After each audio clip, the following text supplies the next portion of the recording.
Like, where do you assess someone's high and low based on that? Like, for me, it's not just saying, oh, yeah, we gotta be higher, but like, what's the high, right? What's the low? How do you know it's not enough?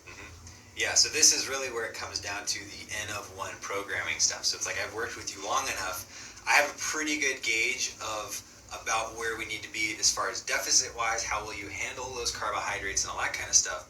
So I am able to program you a little bit higher than, Joe Schmo off the street.